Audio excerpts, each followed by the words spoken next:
Welcome back to our coaching network. I am Pat Curran here, one of the co-founders.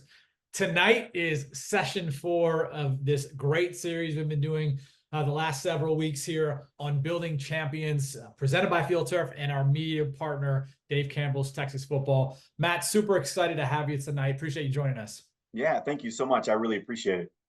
Of course, of course. I love it where it all begins, the off season. Let's start right from there. And Coach, I'll let you take it from here. Yeah, so just to be upfront from the beginning, I believe in culture and I believe in building it, but I believe it has to build in the off season. So I don't think it's something that you can just start in the season and go. Now we do have 5 phases, and I'll go through 3 of them through this presentation. But I am kind of passionate about this, so I apologize if I get really passionate about it. But off season, where it all begins, here's our agenda and whatnot that we're going to go over today, and things like that I feel are very, very important to what we do here in Melissa, Texas. My name's Matt Nally. I've been doing this for about 21 years. I've been at Melissa for 9. I've been the head coach for the past 5. There's my information. There's my cell phone number. If you ever need anything from me, please let me know. A lot of people want to come to Melissa and talk about offense or talk about defense or whatever. And I'm open to that anytime anyone ever wants to have those conversations. But I really feel like what we're going to talk about tonight is more important than any of that. So the one thing that we do in Melissa is we define everything. So we're going to define success. So, winning lives is what we're about. We're not about winning games. And we really feel like winning a life is more important, but it also is harder than winning a game. So once again, we have a definition. So ours is to provide a football program of excellence with leaders to build a relationship and teach life lessons to ensure success in athletics and in life. You have to have a definition or a mission statement on why you coach. So for me, I coach to be a positive difference maker for now and in the future. It can't just be about winning games. And that's what we do as coaches, is we make it about winning games. And I understand that, a lot of it has to do with, you got to get paid. And for me, I put my head on my pillow at night and sleep better knowing that I'm making a difference in somebody's life rather than just winning a football game. But I firmly believe that if you win a life and you show love, and well, the way that we do it, and the way I'll describe it through here is, through accountability, trust is built, and through trust, love is gained. So, and that's how I feel like we win. Everyone talks about Melissa and has great players and all those things, and we do. We have great players, but we really win because a lot of the kids that we have are like me. Just kids that love the game, aren't very athletic, but they're going to do everything they possibly can because they bought into the culture that we're building here in Melissa. Once again, there's coaches ask me all the time. They'll come to practice and say, "Hey, man, is this all you practice? This is it?" Yeah, it's all we practice. And you only get 8 hours to do that in the UIL in the state of Texas. So I spend a lot of time on character education and leadership skill development. And I firmly believe, when they ask me that question, my answer is always going to be the same. If you're not in this profession to help young people become better people through your program, then you're in the wrong profession. It doesn't matter if you're doing college football. It doesn't matter, in my opinion, if you're in the pros. But high school, college, and professional football, one of those days they're going to have to hang up their cleats. And what type of person are you putting out there in the world? And you can think, well, that's not me, that's mom, that's dad, that's whatever. But no, you have a significant part in what product of a person that you're putting out there in the entire or in the world. So don't spend the entire athletic period just about weights, speed, and agility. We take about 5 minutes a day to win a life. It can't just be about winning the game. Our foundation is going to be love. And that's kind of weird. And people are like, "Oh, that's hippie, Nally," and all that stuff. And yeah, I guess I am a hippie. We're going to tell the kids we love them. We're going to tell coaches we love each other, and we're going to hug on each other and whatnot, because at the end of the day, it's a grind. We're all in this thing together. And if you don't have love, you're not going to have success. So like I said there, our foundation here at Melissa is love. We show love. I love you. You know, it's weird because we don't really express as men just appreciation for other men. And the one thing that I try to do every day is every single player within our program, I try to go by and pat them on the butt, pat them on the back, give them a hug, every single player. And right now in Melissa, there's 298 players. So every day I try to touch 298 kids and tell them great job. Also, there's 22 coaches on our staff. I try to go to every 22 coach, all of them, and pat them on the back, tell them I love them, thank you, and things like that. Once again, what am I doing? I'm building their value. And not just that, I'm showing my appreciation for them. And I think that's a piece that we miss in coaching, is showing appreciation for those people that are, once again, grinding out. You could say, oh, they love the game and all that. And that's true.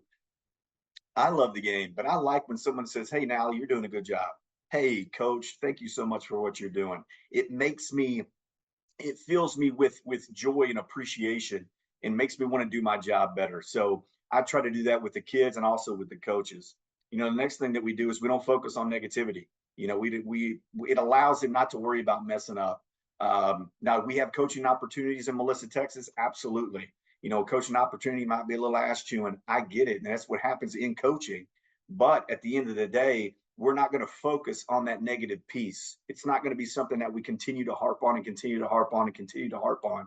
You know, it's not okay to make a mistake if you're not going to learn from it. And that's the thing that we preach all the time. Hey, just make sure you learn from it, buddy, and move on with life. And we're going to treat the athletes like they have your name on the back of your jersey. So I have parent meetings, coaches meetings. I tell people all the time, I'm going to teach every kid like they have Nally on their back. And I have 3 little boys that I love more than anything in the world. But I also have right now 298 players that have Nally on the back of their shirt as well. This is kind of our pillars: discipline, character education, leadership building, and support. We'll get into the discipline piece. You know, I believe kids want discipline. I believe kids want accountability. You know, I just firmly believe that it should be a part of what's going on in what just everyday world, in the world that we live in today. And we as adults should provide it. You know, we at Melissa do a boot camp mentality when it comes to off season. So people are like, oh, we do boot camp once a week or 2 weeks. We do it the whole time. Now it's not like some boot camps I see where they're pushing, you know, trees and or poles or whatever the case may be. You know, we don't do that, but it's more or less about the way you stand, the way you react, the way you talk, and the way you move. And once again, that to me, that relates to life, but it also relates to the game of football. So as you can see here, this is Jacob Wasserman. He's one of my defensive linemen, but we always stand in pride position. And if you can see on the backside, that right hand is always going to be tucked into the lower back. We call it the little concave of your back. And then your left hand's got to fit in there.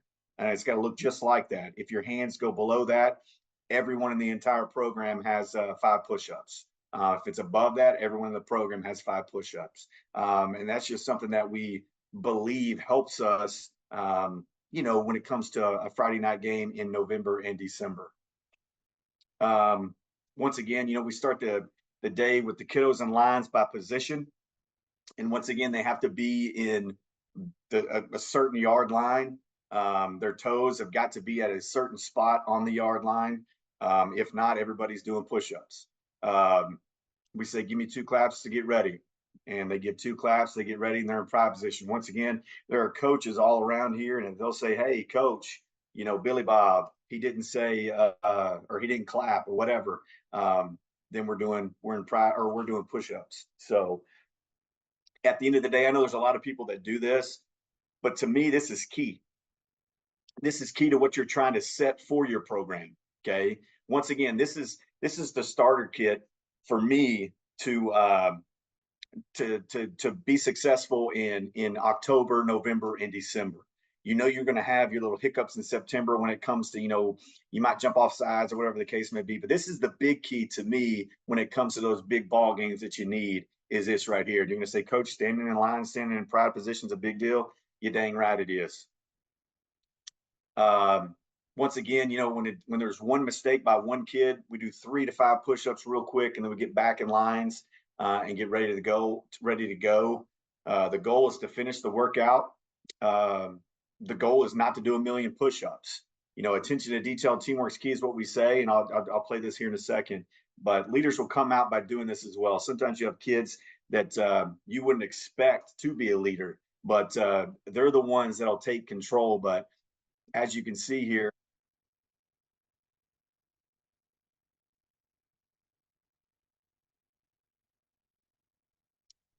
I got that from a coach a few years ago, and I thought, man, it was a great idea. And it's just something that's real quick and allows kids to get the message and get back to work. But that's a big deal for us. The standing in lines, being in pride position, doing those quick push-ups and whatnot. Once again, it's not about the punishment. It's about understanding the mistake and moving forward from the mistake very quickly. And the next thing is when I said about leaders, again, it's about teaching leadership. The coaches are only doing the negative piece of it. So like, hey, Billy Bob messed up, or Larry Bob didn't do right. And we tell the kids, hey, it's your job to lead the team. It is your job to correct those mistakes.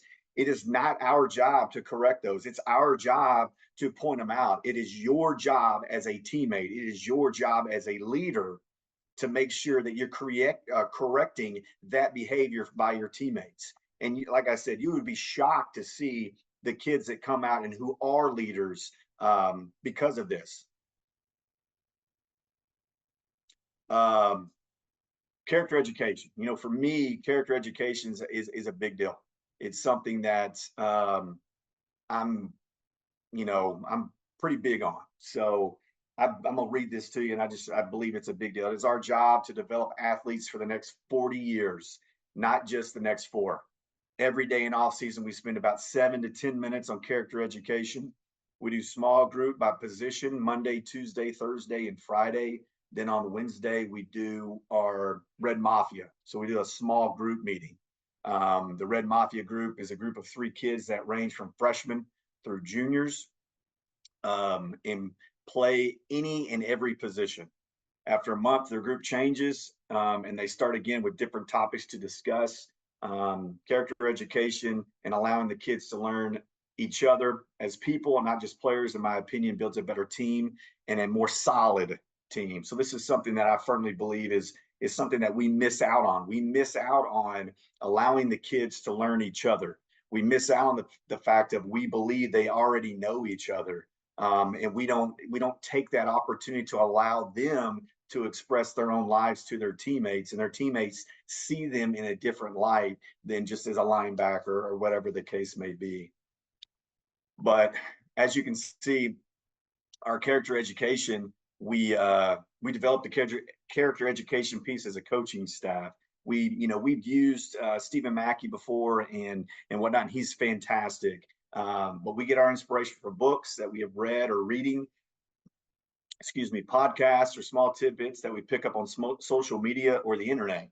The one thing that I've done, and I firmly believe is a big deal, is just reading the room, understanding the kids, talking to kids about something that we need to be speaking about. We're dealing with young men, and a lot of times people will dodge the big problems that are issues for men. And that is, that cell phone could get you in a lot of trouble, but so can you mistreating a girl. So we discuss what a first date looks like, what you should be talking about on a first date, how do you ask a girl out on the first date? If it gets serious, this is how you should approach things and whatnot. I'm getting a little ahead of myself, but with the position group, I sent out an email to start the week discussing the topics throughout the week. The position coach discusses the topic of the day and elaborates. The athlete and coaches then have a small group discussion and how it applies to them. With the Red Mafia, Monday morning, I give the topic for the week so the athletes can be prepared. So like a Wednesday, hey guys, you're going to have to give your life story. What kind of person are you? And what do you expect from others? What are your strengths and your weaknesses? So they can think about it. And I'm just not putting it on them on Wednesday and then they kind of booty lock and not come up with an answer. So this is something that I did earlier. I sent this out to my coaching staff was, hey, Monday is going to be perfect attitude plus effort equals your performance. And you guys can read those things, but that's what they spoke about on Monday as a position group. Tuesday we talked about the 7 clear functions of the mind: choice, refusal, yearning, repulsion, preparation, purpose, and assessment. So that's what they spoke about during Tuesday. And then Wednesday is a small group. Could be freshmen, juniors, yeah, like we talked about the one before that, but they only discuss their life story. And that's an opportunity for them to really start to get to understand each other and to know each other. And then Thursday, we go back to our position groups, seeing our addictions. And once again, like, you'd be shocked at what some of these kids come out and discuss what some of their addictions are. And that's an opportunity for you as an adult to also see what type of kids that you are dealing with that potentially need your help, in regardless of, hey, because most of the time we're worried about a run fit, or whatever the case may be. And this kid might be really dealing with something. And so something like this, in my opinion, allows them a safe space to talk about things that they might need to talk about. And then Friday, we talked about wherever you go, there the choice is, and yeah. So there's kind of a week of our character ed and some things that we discuss throughout the week. So when I was doing this and thinking about this, I thought, you know what, I'm going to give them some culture stuff, and then I'm going to give them some stuff, kind of like the meat of the potatoes. So stay with me. So within our cardinal off-season pillars, our character education pieces of it. So you can see our position groups to the left, our Red Mafia group. Obviously, your small groups are to the right. But once again, it gives an opportunity for kids to talk to one another. And obviously, you have a coach mediating and discussing, but you have some great small group discussions, and you have an opportunity for kids to get to learn from each other, but get to an opportunity to learn, not just about other people, but learn from other people. And it's really truly an amazing thing when you get the opportunity to see it. Now I'm going to go to those kind of the meat piece of it. So our off-season overall philosophy is we're going to build the best athletes possible through sprints, jumps, and lifts. We do all these to become faster, more explosive, bigger, stronger. We teach that, and then we move. They should also be fast with intent and compete. And I have a fly that I'm fixing to kill. I'm telling you right now, guys, it's wearing me out. But the 3 phases of our offseason are built on progressive overload concepts. Overall goal purpose of each phase is, I can't say this word, but hypertrophy, I believe is how you say it. We want our athletes to build muscle, but it's all about building the best athlete. Okay. So we'll go in and I'll talk about a little bit of our position things that we do, but we want to build the best athlete that plays offensive line. We want to build the best athlete that plays linebacker. We don't want to just build an offensive line. We want to build a kid that can move, a kid that's explosive. And like I said, we do it through those things that I just kind of talked about, our overall overview of our offseason program.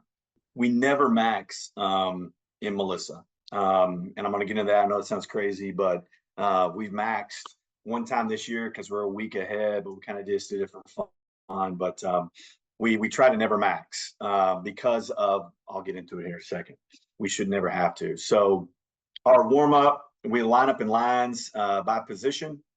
Everything is on command and everyone is moving at the same time. There's no standing around. There's no dead time. I hate lines. I hate when kids have to stand there. I'm not about it. I hate everything about it. Even in practice, this is how it is. If I've got inside backers that are in inside drill, my other inside backers are behind them doing their steps that they should be doing. The same thing with my outside backers. Same thing with my quarterbacks, running backs, receivers. I can't stand lines. So everybody is moving. So as you can kind of see, it's on a movement. It's on command. Once again, the thing about it, when it's on command, if you have a mess up, you stop. Once again, hey, Larry Bill didn't do right. Hey, we're gonna do 3 to 5 push-ups. And it's it's attention to detail, teamwork's key as we go. So I do have a strength and conditioning guy, and that is something if you don't have, I would either appoint somebody as that, or if your school can pay for it, that's awesome. But I think it is 100% a necessity moving forward in any great high school, college, whatever strength and conditioning program.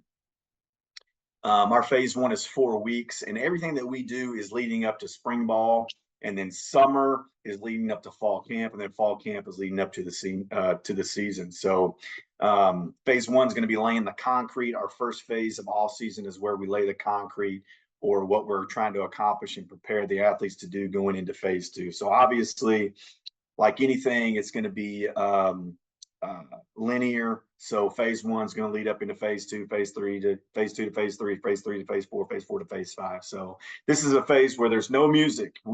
This is all about your mental, capabilities, and the only thing I want to hear is the music of encouragement coming from their mouth. And that's something too that I believe that kids, young men, and even myself as an older man, that we have lost that touch, and that's being a great teammate for somebody and a great encourager for someone. So that's all I want to hear. I want to hear encouraging. I want to hear being a teammate. I want to hear somebody saying great job. I want to hear somebody holding people accountable. You can do more than that. Your card said this, you didn't do this. Hey, coach, we need 3 push-ups because Billy Bob didn't do his card right. Things like that. This phase is about laying the foundation physically, mentally, and most importantly, what type of teammate you're going to be.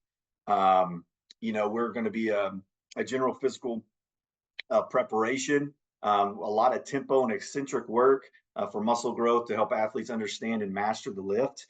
Intent, like actually lifting, the intent of the lift, and teach that each movement has a purpose. And then obviously the discipline piece as well. This is kind of what we do in our phase 1, and it changes weekly. So, but what we do is we try to name everything. So Mindset Monday, Tougher Than Hell Tuesday, Intent Thursday, and Fired Up Friday. But we try to just make it kind of have a purpose when you walk into the weight room, not just, hey, we're walking in the weight room to do a pull day or a push day or whatever the case may be. We come in, we do our barbell complex. The first thing that we do for kids, just to kind of get the body warmed up, but really it's going through. We're trying to have intent. We're trying to make sure that the kids are getting the lifts that we'll be doing the entire week. And we do this every day, and we get in the weight room the entire week. What they're trying to master that skill. So this is a kid that's actually but every kid knows what to do. It's and to see the kids in the background, they're all getting prepared, getting the body ready for movement. And then here, we're going to do our tempo work, and you can hear a coach in the background calling the rep, counting the rep down. Once again, that's something I think that we do miss, just with that tempo work, truly understanding that's a huge piece in working muscles and things that kids aren't usually knowing how to work. Most times it's just get in there and pump it out, rather than having the intent and the understanding of what the movement is for and how the movement is going to help you in the future.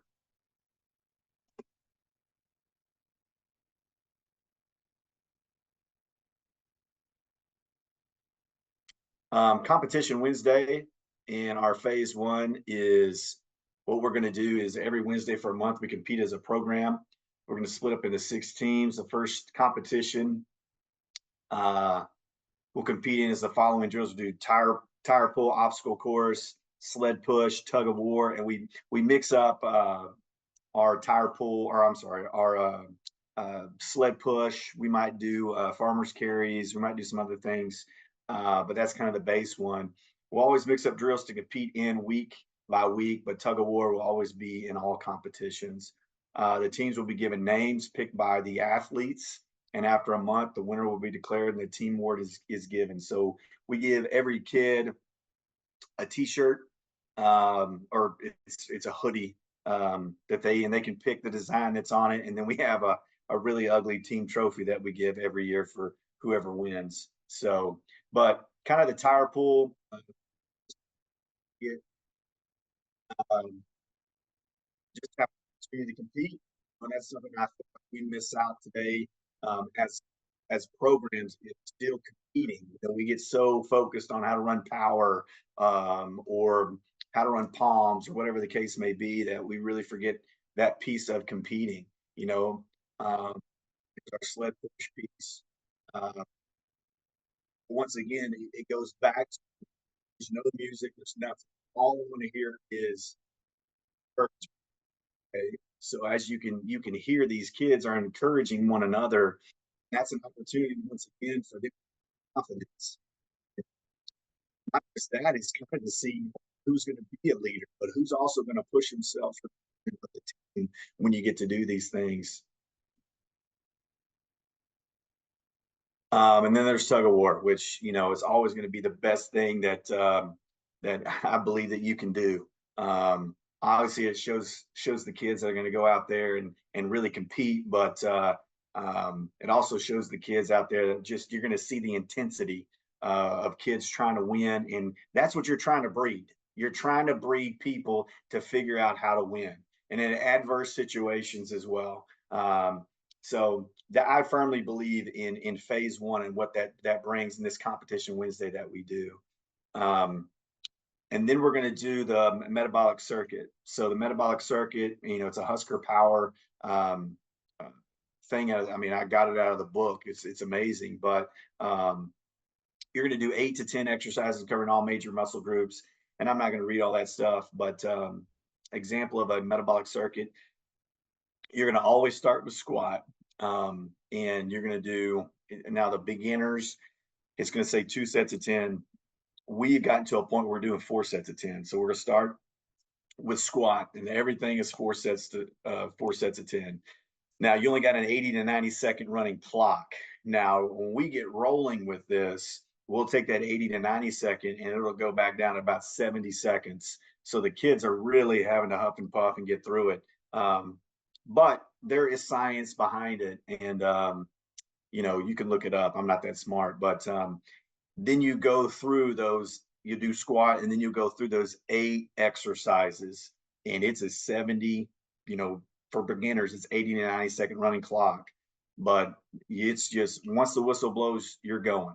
The next whistle blows, your partner's going. The next whistle blow, your other partner's going. And if you've got a weight room like ours, it's you only have two in a group, so you're really huffing and puffing to get through it. But it is a great workout. But also, what it has to do with is your HGH and your testosterone, and it helps you gain great weight, and not just any type of weight. So I really highly advise anybody to look up at the metabolic circuit and put that within your phase one. We also, when we get into our phase two, um, we do what's called 4 quarters, and it's a shortened, condensed version of a metabolic circuit. And I'll talk about here in a second. But we're starting off. This is our first week of our metabolic circuit. So we're doing 3 sets of squat of 10 at 60%. All movements will be 60% of the max, unless it's a body weight exercise. We do a basic movement, and then we do an alternate the next week to keep it fun and not repetitive, and allow the kids to kind of not get mundane or whatever. But we do pull downs once a week, and then we do pull-ups the next week, just kind of for an example. But as you can see, not everybody's their own, but you're with there's but yeah, where that's kind of how it ended. But um, you can see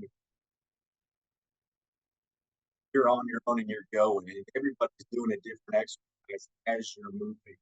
So, but to make a long story short, if it was me, I would definitely research this and make it a deal. So, like us, as you can see, they come. Each coach has they coach. Coach gives a little quick where they're going and encouragement and breaks them out, and they move on with life. So for me personally, like I said, this is a huge deal, and it's a great piece that I learned a few years ago that we implement into our off-season program. Turf work, obviously in the state of Texas, we can do an hour before or an hour after school.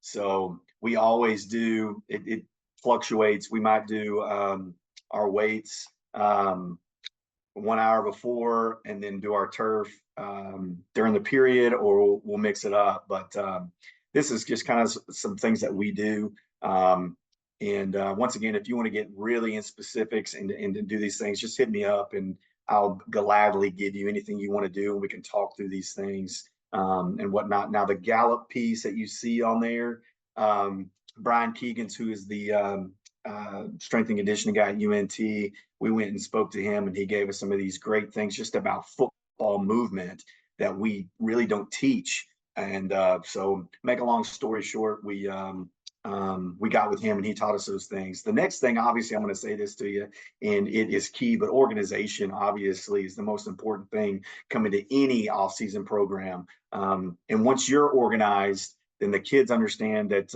it's a serious thing, and not just that, but we have a purpose. And sometimes when you're not organized, it's not a purpose and it's not a vision, and kids understand that and they can't buy into it.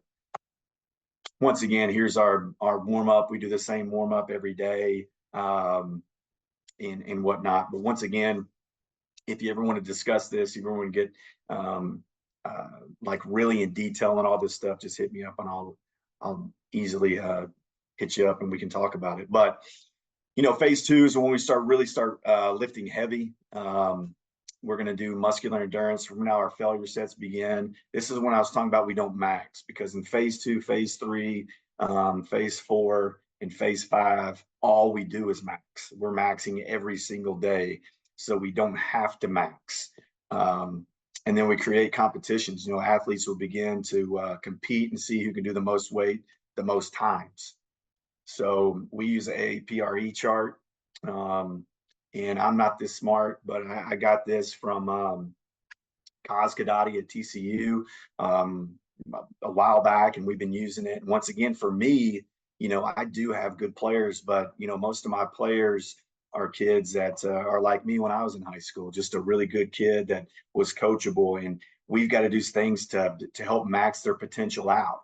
And we do it through the APRE system, and we do it through what we do culture-wise. But this is huge for us just because of the fact of kids are consistently getting stronger. And when I was a kid, we would do 8-6 or 10-8-6-4-2, and stuff like that. And we would do that for a phase and things like that. But and that's a great program.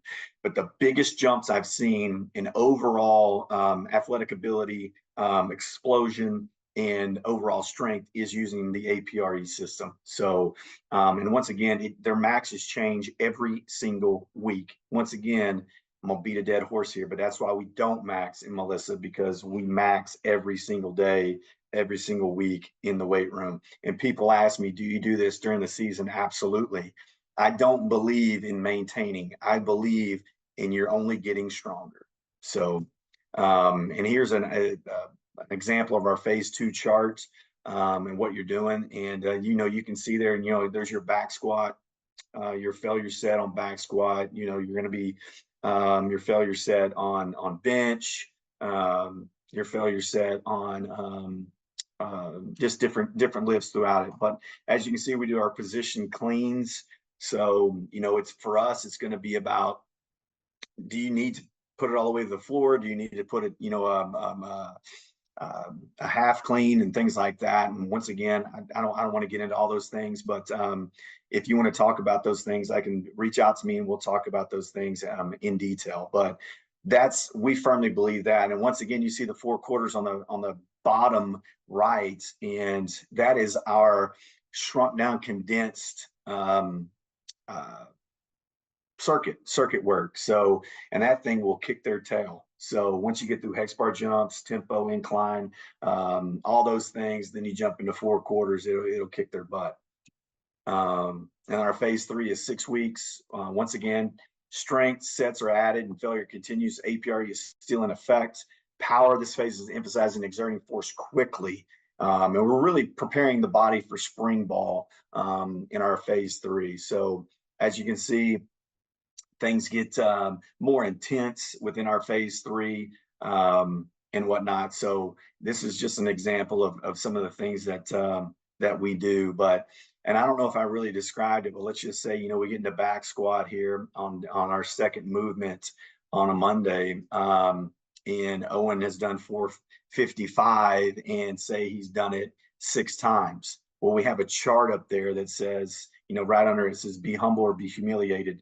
This is in phase 2 and phase 3. We have this chart, that APRE chart, and let's just say he did it 6 times. Well, and it says, okay, add 5 to 10 pounds. Well, most of the time we're going to tell the kid, hey, it just depends on the lift. So if this is squat, so probably going to, hey, man, let's add 10 pounds. So he'll put 10 pounds on it. He'll fail again. At that time, he's at 465. And let's say he did 465 3 to 4 times. Well, then it's at 465, and that's his new max. So when I say that 465, we plug that in. There's a program that we put, hey, he did 465. It goes in, as you can see, his squat is 535. We plug it in, it recalculates his squat. So the next week he has a new squat max. And the same thing on power clean, incline, and bench as we move forward throughout the phases. I put these in here just because the fact I really wanted to talk to you guys about organization. I'm a 5A Division II school, and we'll be 6A in a couple of years, but this to me is the most important thing, is about being organized. And sometimes as coaches, we like to wing it. And that's something I am 100% against, is winging. We're going to be by the practice schedule. Whatever the practice schedule says, is that's what we're going to do it. I firmly believe in having a meeting about the practice schedule before the practice the next day. So like if you're having a Monday practice, then you're meeting about Monday's practice on Sunday. And you're having it done on Sunday, and then you're coming and you're having a quick 5-minute meeting Monday before you go into practice about that practice schedule. And once again, here's one of our offensive ones, but these are 2 spring ball practices. But the next thing that I'm going back to the culture piece of it, we have Cardinal Council. So we have athletes select 10 athletes they believe to be leaders. That group will meet once a week. They'll talk to me, they'll talk to other people. But once again, to me, it's about reading the room and allowing them to have a voice. Because essentially it is their team. I'll be back next year. Some of those kiddos won't be back. So they'll graduate. So they will have an open and transparent conversations about the program. They will select all extracurriculars within the program: music for practice, game day jerseys, theme for the year, captains, what we're eating, anything that you can think of with it. They discuss and they figure it out. So and they have all of it completed before fall camp starts. So all summer long, we're doing leadership classes with them, and then we're talking about what we're going to wear, for homecoming and things like that. They also make disciplinary decisions. This group meets once a week from February through the season to discuss aspects of the team and what we can do together to make it better. And that's the one thing too that I think is, awesome, is that piece right there makes, it helps you self-reflect and teaches that piece to kiddos that, hey, the best thing that you can do is self-reflect and understand where you can get better and where the program can get better. And that might mean that, this kid that is unbelievable over here, who's making bad decisions and doesn't need to be on the team. Or it means, hey, this kid might be going down a bad road. Let's grab a hold of him and let's help that kid grow and make him a Melissa Cardinal, what we're expecting and what we're asking those kids for.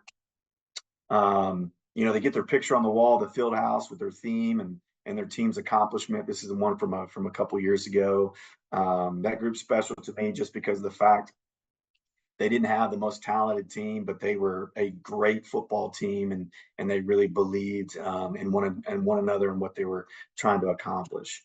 I'm big about teaching more in the game. You know, after the spring game, we do real life days. I like to do spring ball early, and take about 3.5 weeks at the end of the year to really do, life lessons. I mean, when I was a kid, if I want my oil changed, my dad said change it. If I wanted to get my tire changed, my dad said change it. And that's a little bit different than these days. But we go to local auto body shops and ask just for their equipment, and we bring trucks up, all the coaches' trucks up, and we teach the kids how to change a tire and change oil. We have a local banker come in and they discuss how to open up a checking account, how to budget investments, how to buy a car, credit cards, and the benefits and dangers of them. I mean, I don't know about you guys, but when I was a kid, nobody taught me about credit cards. And, I went off to college and I thought, heck, man, this is free money. And I did not know or understand about, the percentage rates and things like that and whatnot. And it put me in a bad spot early in my life. But then we bring in the school's human resource department, and they discuss resume development, overall professionalism. They do mock interviews. They do interview skills and things like that. We bring in the high school counselors, and we have also brought in counselors from colleges just to discuss the difference between a 2-year and a 4-year college application process, scholarship availability and opportunities, and grants versus loans and things like that.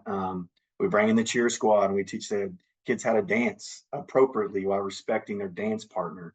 And then, we will bring up gas grills the last week of school and to the football stadium. And, the one thing that I think is something that's important is spending time with somebody that is very influential in your life and teaching a skill. So what we'll do is that person that's influential in your life, or your dad or whoever, they'll come up and we teach them how to season a steak, and then we teach the kids how to cook a steak together. And then all spring we do community service projects, Meal on Wheels, building ramps for people in need, clean up trash on the side of the road, any type of volunteer work that we can do within our community or other communities by us is something that we're big on. So this is something that, this are pictures of people that have come and spoke to us in the past. To me, I think the biggest deal is bringing in somebody like, we brought in a game warden to talk to the kids. We brought in a graphic designer to talk to the kids, just to get a different perspective on different jobs that are out there. But the one thing that I thought was really good too is we brought in somebody to talk about conflict resolution, which is something that I thought was amazing, just because of the fact of, a lot of people don't know how to resolve conflict these days. They want to, either go through violence or behind a keyboard or behind a keyboard of a phone or whatever the case may be. And I thought that was a big deal as well. But the financial literacy piece is something that I think is tremendous in the regards of teaching young people, because the sooner that we can teach them how to be financially responsible is the sooner, in my opinion, that they help themselves out for the future. But to me, this is a huge piece about what we do. And then obviously cooking steak together, I think, is a big deal as well. As you can see here, we have brought up the kids during the athletic period to teach them how to change a tire and go through all those things and whatnot. And then the other pictures are kiddos learning how to two-step and how to do it properly, but also, doing it appropriately and with respect. But that is how I believe that you're building champions today. And once again, we can talk about football, scheme, anything that you ever want to talk about. There's my information right there. But if you're actually talking about building champions and building great people, I think that's a great start that we've talked about today. Awesome, Coach. Great stuff. Appreciate you. Yeah, thank you, Pat.